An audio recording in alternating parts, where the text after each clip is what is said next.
दोस्तों नमस्कार, ये है मार्गदर्शन फॉर सिविल सर्विसेज। मैं अनुराग चौधरी। दोस्तों, सभी प्रतियोगी परीक्षाओं के सामान्य ज्ञान और सामान्य अध्ययन में करंट अफेयर्स बहुत ही महत्वपूर्ण खंड है, क्योंकि यहाँ से कई सारे प्रश्न पूछे जाते हैं।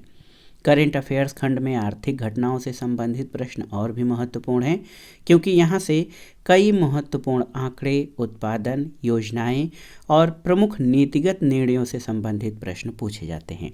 इसी को ध्यान में रखकर हम प्रस्तुत कर रहे हैं जुलाई 2023 से दिसंबर 2023 के पिछले 6 माह के महत्वपूर्ण आर्थिक घटनाओं का करंट अफेयर्स। ये वीडियो मुख्य रूप से उत्तर प्रदेश लोक सेवा आयोग द्वारा आयोजित किए जाने वाले आरओ परीक्षा यानी समीक्षाधिकारी, सहायक समीक्षाधिकारी, यूपीपीसीएस प्रारंभिक परीक्षा तथा अन्य राज्य लोक सेवा आयोगों जैसे उत्तराखंड, बिहार, राजस्थान और एमपीपीसीएस द्वारा आयोजित परीक्षाओं के साथ बैंक, एसएससी और रेलवे द्वारा आयोजित विभिन्न परीक्षाओं के लिए बहुत ही उपयोगी है।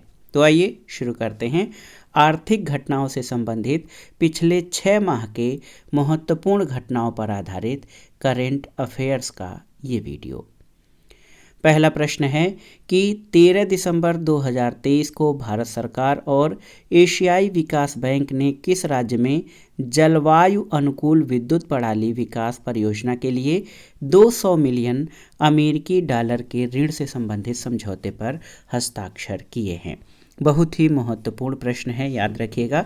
भारत सरकार और एशियाई विकास बैंक यानी एडीबी ने उत्तराखंड राज्य में, याद रखिएगा, कि जलवायु अनुकूल विद्युत प्रणाली विकास परियोजनाओं के लिए 200 अमेरिकी डॉलर ऋण से संबंधित समझौते पर हस्ताक्षर किए हैं। तो ये बहुत ही महत्वपूर्ण समझौता है, 200 मिलियन अमेरिकी डॉलर का है, जो भारत सरकार और एशियाई विकास बैंक के बीच हुआ है उत्तराखंड राज्य में जलवायु अनुकूल विद्युत प्रणाली के विकास परियोजनाओं के लिए। अगला है 12 दिसंबर 2023 को वित्त मंत्रालय द्वारा जारी प्रेस विज्ञप्ति के अनुसार अटल पेंशन योजना यानी एपीवाई के तहत कुल नामांकन कितने करोड़ के आंकड़े को पार कर गया है। तो अटल पेंशन योजना में कुल 6 करोड़ से अधिक नामांकन हो गए हैं और इस योजना को यानी अटल पेंशन योजना को, याद रखिएगा, 9 मई 2015 को लॉन्च किया गया था। अगला प्रश्न है 12 दिसंबर 2023 को केंद्रीय वित्त राज्य मंत्री डॉक्टर भागवत किशन राव कराड़ द्वारा राज्यसभा में दिए गए एक बयान के अनुसार कुल कितने करोड़ प्रधानमंत्री जन धन योजना के खाते खोले गए हैं। तो याद रखिएगा 29 नवंबर 2023 तक 51.04 करोड़ खाते, जिनमें 2,08,855 करोड़ रुपए की राशि निहित है। तो प्रधानमंत्री जन धन योजना के अंतर्गत नवंबर 2023 तक 51.04 करोड़ खाते खोले गए हैं और प्रधानमंत्री जन धन योजना, याद रखिएगा, 28 अगस्त 2014 को लॉन्च हुई थी। अगला प्रश्न है 8 दिसंबर 2023 को मौद्रिक नीति समिति यानी मॉनेटरी पॉलिसी कमेटी जो है, इसके द्वारा जारी मौद्रिक वक्तव्य 2023-24 में नीतिगत रेपो दर को कितने प्रतिशत पर यथावत रखने का निर्णय लिया गया है। तो ये 6.5% पर, और इसके अनुसार अस्थायी जमा सुविधा दर, सीमांत अस्थायी सुविधा दर और बैंक दर कितने प्रतिशत पर यथावत रखा गया है। तो अस्थायी जमा सुविधा दर 6.25%, सीमांत अस्थायी सुविधा दर 6.75% और बैंक दर को भी 6.75 पर यथावत रखा गया है। सीआरआर और एसएलआर दरें कितनी हैं। तो सीआरआर को 4.5% और एसएलआर ये जो है 18% निर्धारित किया गया है। अगला प्रश्न दोस्तों, 1 दिसंबर 2023 को भारतीय रिजर्व बैंक और किस विदेशी बैंक ने भारतीय समावेशन निगम लिमिटेड के संबंध में सहयोग और सूचना के आदान प्रदान संबंधी एक सहमति ज्ञापन पर हस्ताक्षर किए हैं। तो भारतीय रिजर्व बैंक और बैंक ऑफ इंग्लैंड ने। अगले प्रश्न पर आते हैं। महत्वपूर्ण प्रश्न है कि 5 दिसंबर 2023 भारत सरकार और एशियाई बैंक ने किस राज्य में सड़कों की कनेक्टिविटी और उसके लचीलेपन में सुधार के लिए 17 करोड़ 50 लाख डॉलर के ऋण पर हस्ताक्षर किए हैं। तो ये भारत सरकार और एशियाई विकास बैंक ने मध्य प्रदेश राज्य में सड़कों की कनेक्टिविटी और उसके लचीलेपन में सुधार के लिए 17 करोड़ 50 लाख डॉलर के ऋण समझौते पर हस्ताक्षर किए हैं। अगला प्रश्न याद रखिएगा कि 6 दिसंबर 2023 को केंद्रीय वाणिज्य और उद्योग राज्य मंत्री सोम प्रकाश द्वारा लोकसभा में दिए गए बयान के अनुसार कितनी संस्थाओं को स्टार्टअप के रूप में मान्यता दी गई है? तो याद रखिएगा 31 अक्टूबर 2023 तक 1,14,902 संस्थाओं को स्टार्टअप के रूप में मान्यता दी गई है। और देश में नवोन्मेष यानी इनोवेशन, स्टार्टअप को बढ़ावा देने और निवेश को प्रोत्साहित करने तथा एक मजबूत इकोसिस्टम बनाने के लिए स्टार्टअप इंडिया पहल 16 जनवरी 2016 को लॉन्च की गई थी और अक्टूबर 2023 तक 1,14,902 संस्थाओं को स्टार्टअप के रूप में मान्यता दी गई है। एक महत्वपूर्ण प्रश्न है, 5 दिसंबर 2023 को राष्ट्रीय व्यापार कल्याण बोर्ड की पहली बैठक कहाँ पर हुई है? तो ये नई दिल्ली में। और उद्योग संवर्धन और आंतरिक व्यापार विभाग के व्यापारियों और उनके कर्मचारियों के कल्याण के लिए NTWB का गठन वर्ष 2019 में किया गया था और वर्तमान में राष्ट्रीय व्यापार कल्याण बोर्ड के अध्यक्ष सुनील जे सिंह ही हैं। अगला प्रश्न है दोस्तों कि हाल में केंद्रीय मंत्रिमंडल ने कब 16वें वित्त आयोग के लिए संदर्भ शर्तों को मंजूरी दी है? तो 29 नवंबर 2023 को। और केंद्र सरकार द्वारा 16वें वित्त आयोग की सिफारिशें स्वीकार किए जाने के क्रम में कब से शुरू होने वाली 5 वर्ष की अवधि के लिए होंगी? तो ये 1 अप्रैल 2026 से। और 15वें वित्त आयोग का गठन कब किया गया था, ये जानना जरूरी है। तो आप जान लीजिए कि 15वें वित्त आयोग का गठन ये 27 नवंबर 2017 को वर्ष 2020-21 से 24-25 की 5 वर्ष की अवधि के लिए किया गया था। और एक महत्वपूर्ण प्रश्न बार बार परीक्षाओं में पूछा भी गया है कि 15वें वित्त आयोग के अध्यक्ष कौन थे? तो NK सिंह 15वें वित्त आयोग के अध्यक्ष थे। और आप जान लीजिए कि संविधान के अनुच्छेद 280(1) के तहत वित्त आयोग का गठन किया जाता है। अगला प्रश्न है, 7 नवंबर 2023 को केंद्रीय वित्त मंत्री निर्मला सीतारमण ने कहां पर 12 GST सेवा केंद्रों का शुभारंभ किया? तो वापी, गुजरात में। 6 नवंबर 2023 को केंद्र सरकार द्वारा कितने रुपए प्रति किलोग्राम पर भारत आटा ब्रांड को लॉन्च किया गया है? तो ये 27 रुपये 50 पैसे प्रति किलोग्राम पर भारत आटा ब्रांड केंद्र सरकार द्वारा लॉन्च किया गया है। एक और महत्वपूर्ण प्रश्न है, 23 नवंबर 2023 को राष्ट्रीय काजू दिवस पर कृषि और प्रसंस्कृत खाद्य उत्पाद विकास प्राधिकरण एपीडा ने किन देशों को काजू निर्यात की सुविधा प्रदान की है? तो देखिए बांग्लादेश, कतर, मलेशिया और संयुक्त राज्य अमेरिका को। एक महत्वपूर्ण प्रश्न है दोस्तों, 18 अक्टूबर 2023 को कृषि और किसान कल्याण मंत्रालय द्वारा वर्ष 2022-23 के लिए प्रमुख फसलों के उत्पादन का अंतिम अनुमान जारी किया गया। इसके अनुसार देश में कुल खाद्यान्न उत्पादन रिकॉर्ड कितने लाख टन होने का अनुमान है? तो ये है 3,296.87 लाख टन। अगला है कि 18 अक्टूबर 2023 को आर्थिक मामलों की मंत्रिमंडलीय समिति द्वारा विपणन सीजन 2024-25 के लिए सभी रबी फसलों के लिए न्यूनतम समर्थन मूल्य की स्वीकृति दी गई है। और याद रखिएगा गेहूं का न्यूनतम समर्थन मूल्य कितने रुपए प्रति क्विंटल हुआ है? तो ये 2275 रुपये प्रति क्विंटल हुआ है। 18 अक्टूबर 2023 को कृषि और किसान कल्याण मंत्रालय भारत सरकार द्वारा बागवानी फसलों के क्षेत्र और उत्पादन के लिए वर्ष 2022-23 का द्वितीय अग्रिम अनुमान जारी किया गया है। इसके अनुसार कुल बागवानी उत्पादन कितने मिलियन टन होने का अनुमान है? तो ये 351.92 मिलियन टन।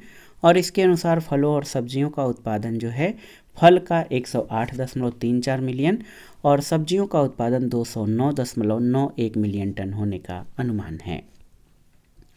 एक और महत्वपूर्ण प्रश्न है, परीक्षा के लिए बहुत ही महत्वपूर्ण है कि 10 अक्टूबर 2023 को अमेरिकी पत्रिका फोर्ब्स द्वारा जारी विश्व के सर्वश्रेष्ठ नियोक्ताओं 2023 की सूची में विश्व के 3 सर्वश्रेष्ठ नियोक्ता कौन हैं, आपको बताना है।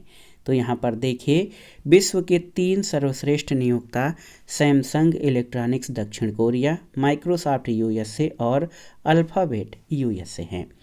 और इस सूची में जो 11 भारतीय कंपनियां हैं उसमें रिलायंस इंडस्ट्रीज़ का 70वां स्थान, बजाज समूह 242वें स्थान पर, आदित्य बिरला 253वें, एनटीपीसी 261वें, हीरो मोटोकॉर्प 288वें, एक्सिस बैंक 310वें, एचडीएफसी बैंक 317वें, भारतीय जीवन बीमा निगम एलआईसी 354वें, आईसीआईसीआई बैंक 491वें, इन्फोसिस 645वें और एलएनटी 649वें स्थान पर है। अगला प्रश्न बहुत ही महत्वपूर्ण है। 11 अक्टूबर 2023 को अमेरिकी पत्रिका फोर्ब्स द्वारा भारत के 100 सबसे अमीर व्यक्तियों की सूची में शामिल शीर्ष 5 अमीर व्यक्ति कौन हैं? तो इसमें पहले स्थान पर भारतीयों में मुकेश अंबानी है जिनकी कुल संपत्ति 92 बिलियन डॉलर है, गौतम अडानी और परिवार 68 billion dollar, Shiv Nadar 29.3 billion dollar, Savitri Jindal और परिवार 24 बिलियन डॉलर और राधा किशन दामानी और परिवार इनकी संपत्ति 23 बिलियन डॉलर है। अगला प्रश्न है, अक्टूबर 2023 में सार्वजनिक क्षेत्र के किन 2 उपक्रमों को नवरत्न कंपनी का दर्जा दिया गया है? ये बहुत ही महत्वपूर्ण प्रश्न है। तो ये हैं इरकान इंटरनेशनल लिमिटेड और राइट्स लिमिटेड। देखिए 2 ये रेल मंत्रालय के उपक्रम हैं, इरकान इंटरनेशनल और राइट्स लिमिटेड। वर्तमान में कुल कितनी नवरत्न कंपनियां हैं? तो वर्तमान में कुल 16 नवरत्न कंपनियां हैं और रेल मंत्रालय के 2 उपक्रम दोस्तों इरकान इंटरनेशनल लिमिटेड और राइट्स लिमिटेड को नवरत्न कंपनी का दर्जा दिया गया है। अगला प्रश्न है, अक्टूबर 2023 में निजी क्षेत्र के किस बैंक ने देश का पहला नंबरलेस क्रेडिट कार्ड जारी किया है? तो ये एक्सिस बैंक ने। और देखिए अक्टूबर 2023 में वाशिंगटन डीसी के अंतर्राष्ट्रीय मुद्रा कोष आईएमएफ द्वारा जारी वर्ल्ड इकोनॉमिक आउटलुक डेटाबेस अक्टूबर 2023 के अनुसार 2023 में भारत की विकास दर कितने प्रतिशत रहने का अनुमान है? तो याद रखिएगा 6.3% और इसके अनुसार वर्ष 2023 में वैश्विक विकास दर 3% रहने का अनुमान है। अगला प्रश्न है, अक्टूबर 2023 में हुरून रिसर्च इंस्टीट्यूट और 361 हेल्थ द्वारा जारी 361 health Hurun India rich list 2023 में शीर्ष 5 अमीर व्यक्ति कौन हैं? तो पहले स्थान पर मुकेश अंबानी, दूसरे स्थान पर गौतम अडानी और परिवार, तीसरे पर साइरस पूनावाला और परिवार, चौथे पर शिव नाडार और परिवार, 5वें स्थान पर गोपी चंद हिंदुजा और परिवार। ये 361 health Hurun India rich list के 5 अमीर व्यक्ति हैं भारत के।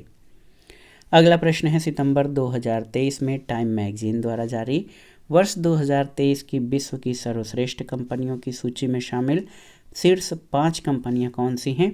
तो पहले स्थान पर माइक्रोसॉफ्ट यूएसए की, दूसरे पर एप्पल यूएसए की और तीसरे पर अल्फ़ाबेट यूएसए की, चौथे स्थान पर याद रखिएगा मेटा प्लेटफॉर्म है यूएसए का और 5वें पर एसेंचर आयरलैंड का है। अगला प्रश्न है, इस सूची में शामिल 8 भारतीय कंपनियां कौन सी हैं? तो यहाँ पर आप देख सकते हैं ये सूची कौन सी है?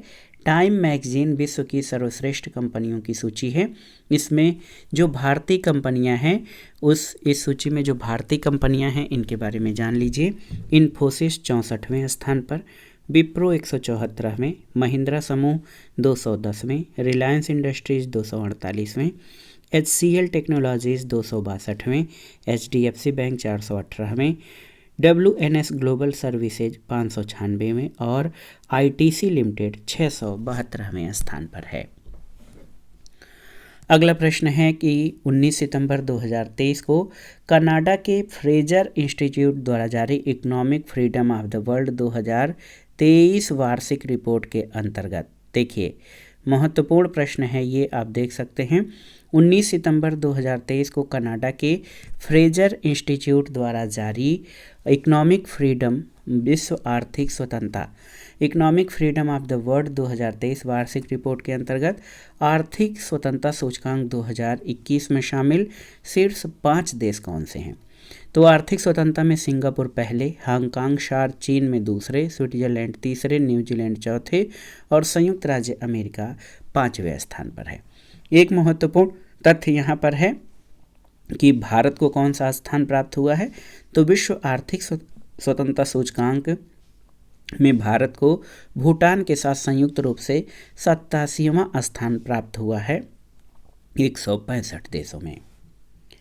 अगले प्रश्न पर आते हैं। सितंबर 2023 में उत्तर प्रदेश मंत्रिमंडल द्वारा अनुमोदित खरीफ विपणन वर्ष 2023-24 में मूल्य समर्थन योजना के अंतर्गत धान क्रय नीति जो है, आप देखिए सामान्य धान का न्यूनतम समर्थन मूल्य कितना निर्धारित किया गया था, ये महत्वपूर्ण प्रश्न है। तो ये 2183 रुपये प्रति क्विंटल निर्धारित किया गया है।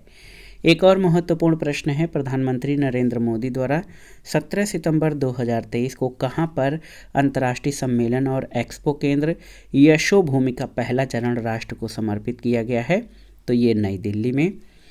और देखिए सितंबर 2023 में अमेरिकी पत्रिका टाइम द्वारा जारी विश्व की सर्वश्रेष्ठ कंपनियों की सूची 2023 में शामिल 3 कंपनियां कौन सी हैं, तो पहले स्थान पर माइक्रोसॉफ्ट, दूसरे पर एप्पल और तीसरे पर अल्फ़ाबेट इंक है। और इस सूची में कुल 750 कंपनियों में कितनी भारतीय कंपनियों को शामिल किया गया है, तो 7 भारतीय कंपनियों को इस सूची में 100 सूची में शामिल 64वां स्थान प्राप्त एकमात्र कंपनी आईटी कंपनी इन्फोसिस जो है भारत में शीर्ष पर है। 6 अन्य कंपनियों में Wipro, Mahindra, Reliance industries, HCL technologies, HDFC bank, WNS global और आईटीसी लिमिटेड हैं। अगला प्रश्न है 15 सितंबर 2023 को किस राज्य सरकार द्वारा कलैगनार महलिर उरीमाई थित्तम योजना की शुरुआत की गई है, तो ये तमिलनाडु सरकार द्वारा। और इस योजना के तहत 1 करोड़ महिलाओं को प्रति माह 1000 रुपये भुगतान किया जाएगा। तो ये योजना है कलैगनार महलिर उरीमाई थित्तम योजना। अगला प्रश्न है 14 सितंबर 2023 को केंद्र सरकार ने किन राज्यों के किसानों के लिए फसल वर्ष 2023-24 में अफीम पोस्त की खेती के लिए वार्षिक लाइसेंसिंग नीति की घोषणा की है, तो ये मध्य प्रदेश, राजस्थान और उत्तर प्रदेश के किसानों के लिए अफीम पोस्त की खेती के लिए वार्षिक लाइसेंसिंग नीति घोषित की है। अगला है कि सितंबर 2023 में उत्तर प्रदेश कैबिनेट ने विपणन वर्ष 2023-24 के लिए नई धान खरीद नीति को मंजूरी दी है। इसमें सामान्य धान का खरीद के लिए न्यूनतम समर्थन मूल्य कितने रुपए रखा गया है, तो ये 2183 रुपये प्रति क्विंटल रखा गया है सामान्य धान का न्यूनतम समर्थन मूल्य। और इसमें जो ग्रेड ए धान है उसकी कीमत 2203 रुपये रखी गई है। अगला प्रश्न है 14 सितंबर 2023 को भारत अंतर्राष्ट्रीय स्तर पर मान्यता प्राप्त international organisational for legal metrology प्रमाण पत्र जारी करने वाला विश्व का कौन सा देश बना है, तो ये 13वां देश बना है। और देखिए हाल में केंद्र सरकार ने अनिवार्य हॉल मार्किंग के तीसरे चरण को कब से लागू किया है, तो ये सितंबर 2023 से।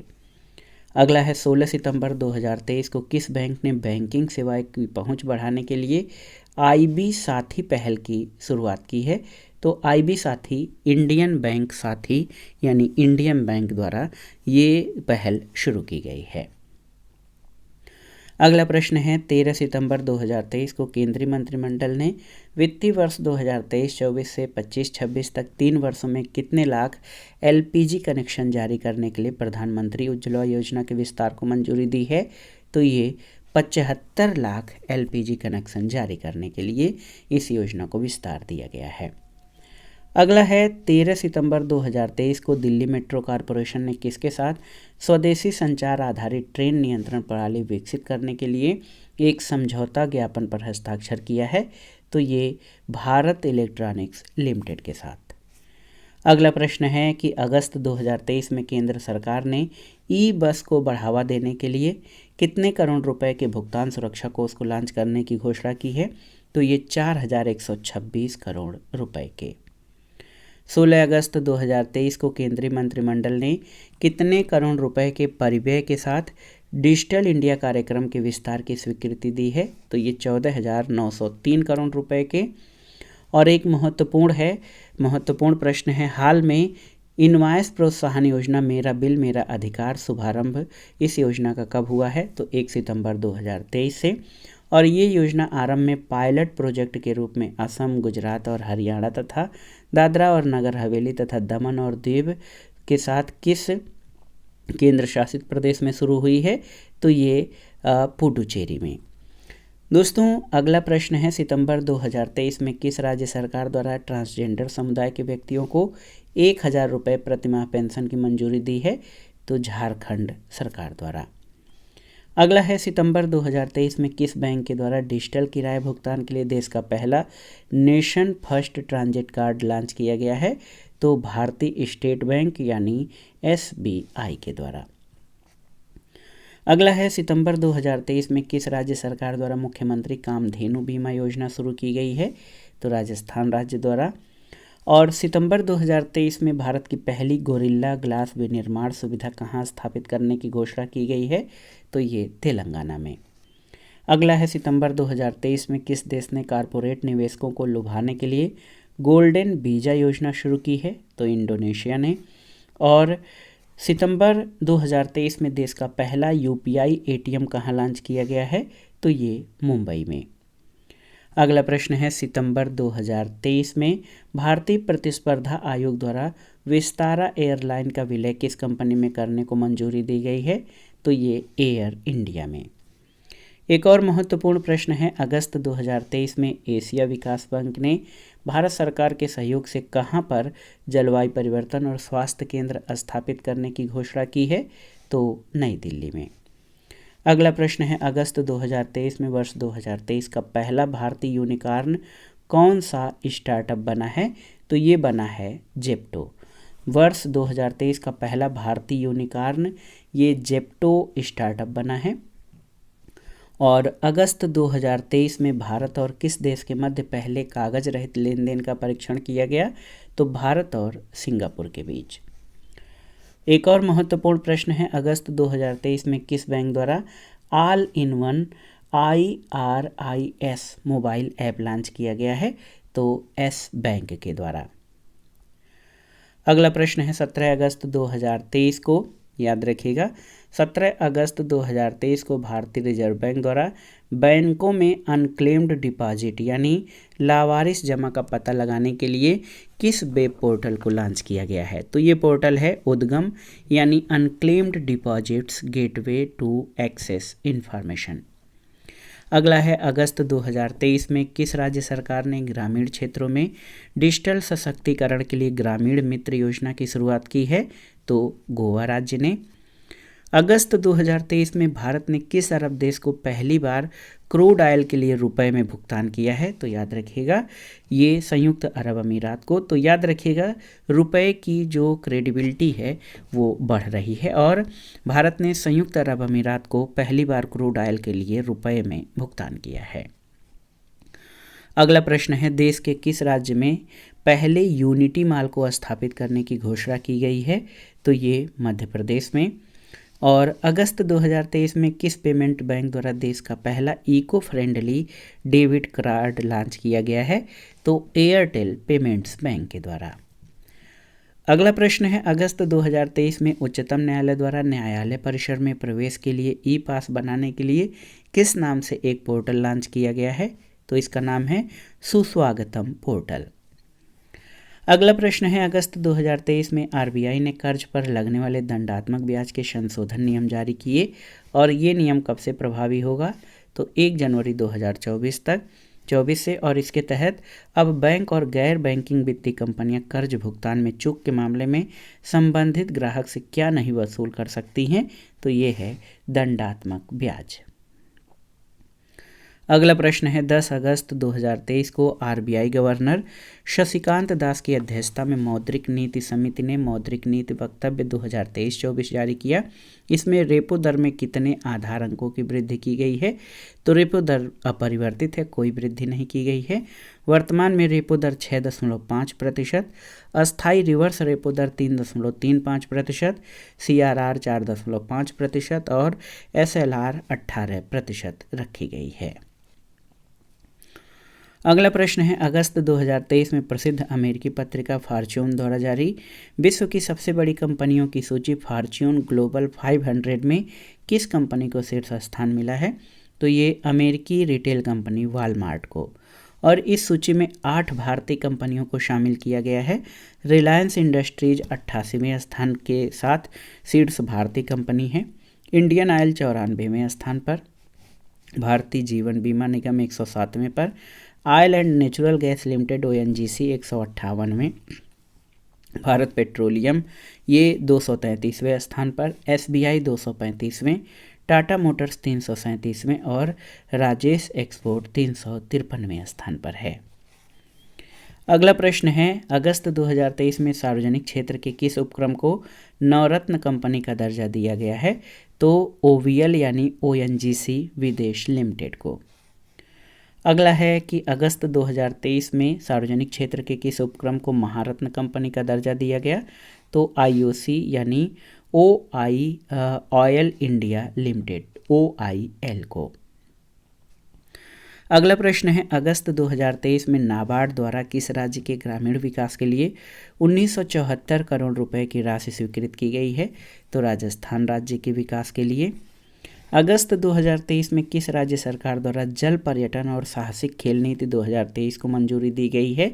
तो ये उत्तर प्रदेश द्वारा। यूपी स्पेशल और UP current RO UP PCS pre के लिए महत्वपूर्ण है। अगस्त 2023 में उत्तर प्रदेश सरकार द्वारा जल पर्यटन और साहसिक खेल नीति 2023 को मंजूरी दी गई है। अगला है, जुलाई 2023 में अमेज़न इंडिया द्वारा किस झील पर पहला फ्लोटिंग स्टोर खोला गया है?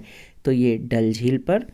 और जुलाई 2023 में कौन सा राज्य न्यूनतम आय की गारंटी विधेयक पारित करने वाला देश का पहला राज्य बना है?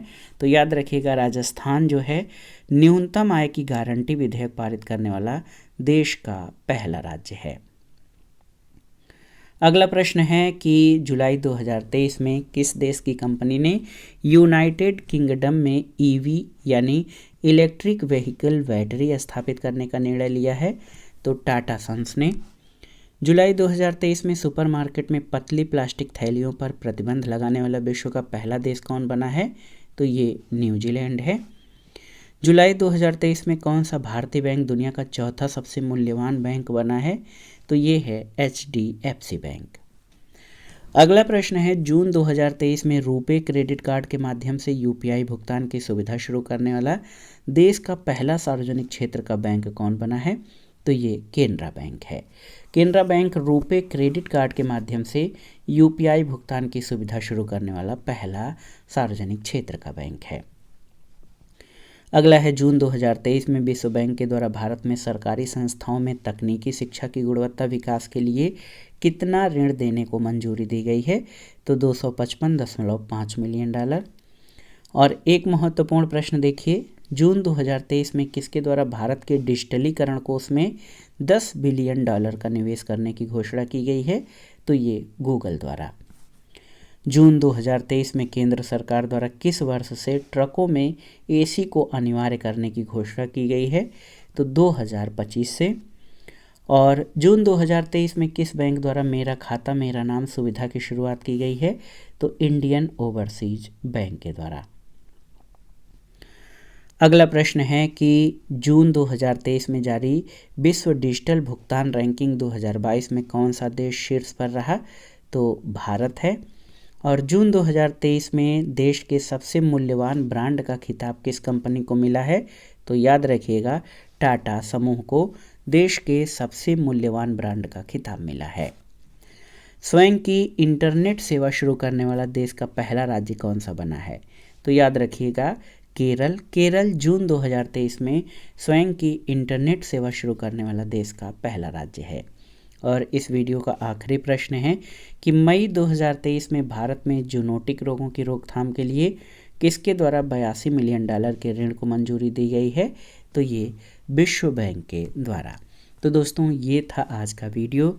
जुलाई 2023 से, या यूँ कहें कि जून 2023 से दिसंबर 2023 तक के महत्वपूर्ण आर्थिक घटनाओं का करंट अफेयर्स, जो आपके आगामी आयोजित की जाने वाली परीक्षाओं के लिए बहुत ही उपयोगी है। आप इन प्रश्नों को तैयार कर लीजिएगा। वीडियो आपको कैसा लगा हमें कमेंट बॉक्स में ज़रूर बताइएगा। वीडियो को लाइक करें, शेयर करें और इस चैनल मार्गदर्शन फॉर सिविल सर्विसेज को सब्सक्राइब करें। वीडियो देखने के लिए धन्यवाद दोस्तों। नमस्कार।